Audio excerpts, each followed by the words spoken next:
Hello friends, मैं हूं आशुतोष कुमार श्रीवास्तव और आप लोग देख रहे हैं मेरा यूट्यूब चैनल।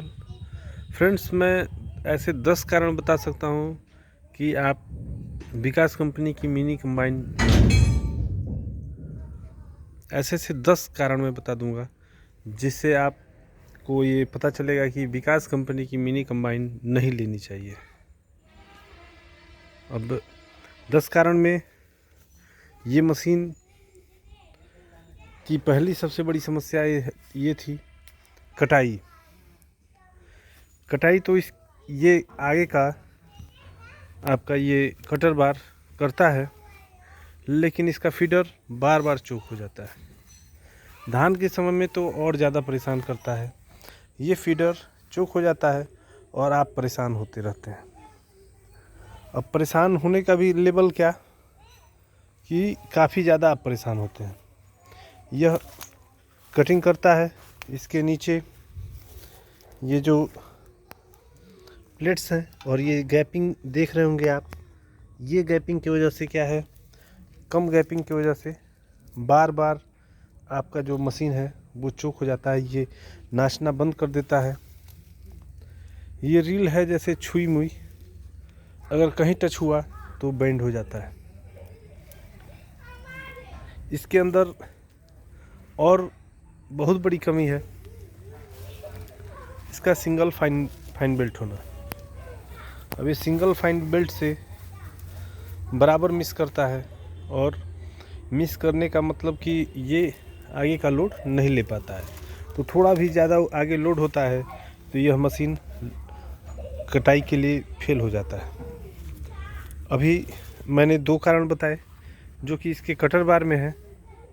अब तीसरा कारण मैं यहाँ बताता हूँ आपको। धान की सफाई बिल्कुल भी नहीं करता है। धान की सफाई करने के दौरान आप पाएंगे कि इसका झरना भर जाएगा और झरने के ऊपर से धान खेत में ही गिरने लगेगा। अब जिससे कि कस्टमर जिसका आप खेत काटने गए हैं वो काफ़ी दुखी हो जाता है और आपसे खेत कटवाना बंद कर देता है। तीसरा कारण ये है कि इसका झरना सफाई नहीं कर पाता है। चौथा कारण ये है कि ये जो इसका दाना यानी अनाज ऊपर ले जाने का जो सिस्टम है पूरा सीधा है, पूरा एकदम खड़ा है, और खड़ा होने की वजह से ये भी फेल हो जाता है। कुछ देर चलने के बाद ये चोक हो जाता है, और चोक होने का मतलब ये है कि आप समझ ही सकते हैं कि आपका 2 घंटा 1 घंटा समय नुकसान होना। अब उसके बाद 5वां कारण ये है कि आप इसके अंदर अनाज तो आ गया आपका, लेकिन आप ट्राली पे नहीं गिरा सकते हैं। ट्राली पे आप नहीं गिरा पाएंगे। होगा क्या, ये आपका आउटर नाचेगा ही नहीं। अब जब ये नाचेगा नहीं तो आप ट्राली पे गिरा नहीं पाएंगे, तो मजबूरन आपको यहाँ से खोल करके और यहीं से अनाज को डिस्चार्ज करना पड़ जाएगा। 6 कारण हो गए। अब इसके 7वां कारण मैं बताता हूँ। देखिए, ये मशीन जो है डीलर का फंसा हुआ है। यहाँ से दाना फेंकता है ये यहाँ से अनाज फेंक देता है। अंदर हड़ भड़ तड़ की आवाज़ होती रहती है जो कि आपको काफ़ी परेशान कर सकती है। तो ये हो गया 7वां कारण। 8वां कारण ये है कि जो इसका ये फीडर है, जो बड़ा वाला है, जो आगे से पीछे अनाज ले जाता है, इसकी पत्तियां खुल जाती हैं और खुल करके पत्तियां सीधे आपके थ्रेसर में जाती हैं। इसमें जो ये लगा हुआ है बहुत ही हल्के क्वालिटी का चादर यूज किया गया है, बहुत ही हल्के क्वालिटी का। अब जैसे ये लॉक करने का जो ये आप देख रहे हैं, यहाँ लॉक करने का लगा देंगे तो पूरा ये चादर ही हिला देता है, धड़ धड़ भड़भड़ होने लगता है। तो इस तरह से आप समझ सकते हैं कि किसान कितना परेशान होता है।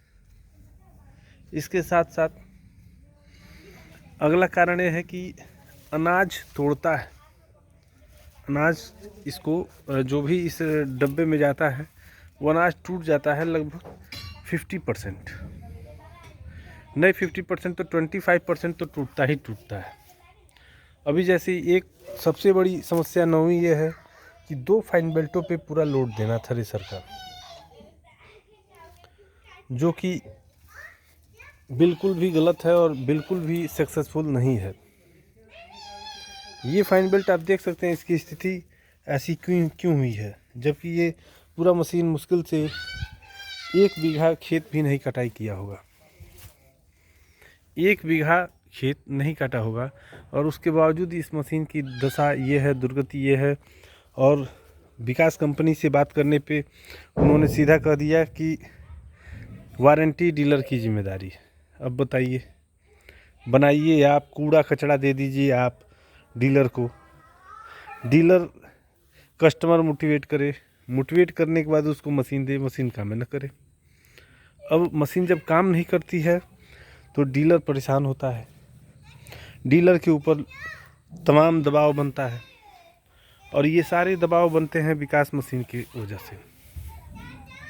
अभी क्या सीन है पता नहीं क्यों लोग विकास कंपनी के मशीनों को खरीद रहे हैं। हो सकता है हमारी ही वीडियो को देख के खरीद रहे हों, तो इसीलिए मैं आप लोगों को सतर्क करना चाहता हूं कि भैया जो भी भाई बंधु मशीन खरीदें वो अपनी जिम्मेदारी पे खरीदें, भरसक कोशिश करें कि विकास कंपनी की मशीन न ही खरीदें। अगर विकास की मशीन खरीदते हैं, अगर बाद में कोई भी फॉल्ट आता है तो बिल्कुल वो हाथ खड़े कर लेगा, बिल्कुल भी आपको कोई सपोर्ट नहीं मिलेगा जिसकी आपको अत्यंत आवश्यकता है। दाम 6.5 लाख से ऊपर हो गया है मशीनों का, 665 670 लगभग दाम हो गए हैं, और इतनी ज़्यादा दाम के बावजूद मशीन अगर पूरे सीजन में 1-8 लाख का काम न कर पाए तो मशीन बेकार है। ये दिन भर में धान की कटाई 1 बीघा ही करता है, दिन भर में पूरे दिन में आप 1 बीघा धान काट सकते हैं। दूसरी बात ये कि आप पूरे दिन अगर गेहूं की कटाई कर रहे हैं तो 1 बीघा ही काट पाते हैं। अब आप बताइए, पूरे दिन 6 घंटा गाड़ी चले और 6 घंटा में आप 1 एकड़ गेहूं काटें या धान काटें, तो इससे तो आपकी गाड़ी का डीजल का भी खर्च नहीं निकल पाएगा, और इतनी बड़ी मशीन आप लेके इतना पैसा लगा करके फालतू बेकार हो जाएंगे।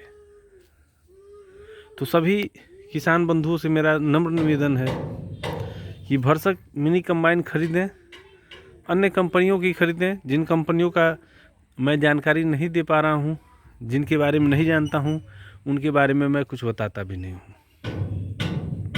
अभी विकास की ये समस्याएं हैं, और इस समस्या को गंभीरता से लेते हुए आप लोग ये बिल्कुल ध्यान रखें कि मशीन एकदम मत खरीदें।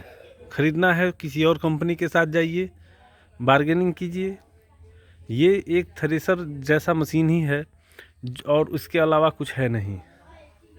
ये 50 से भी कम 48 ब्लेड लगा के और सोचते हैं कि 2 घंटे में 1 एकड़ की कटाई कर लेंगे, ये मूर्खता से कम नहीं है।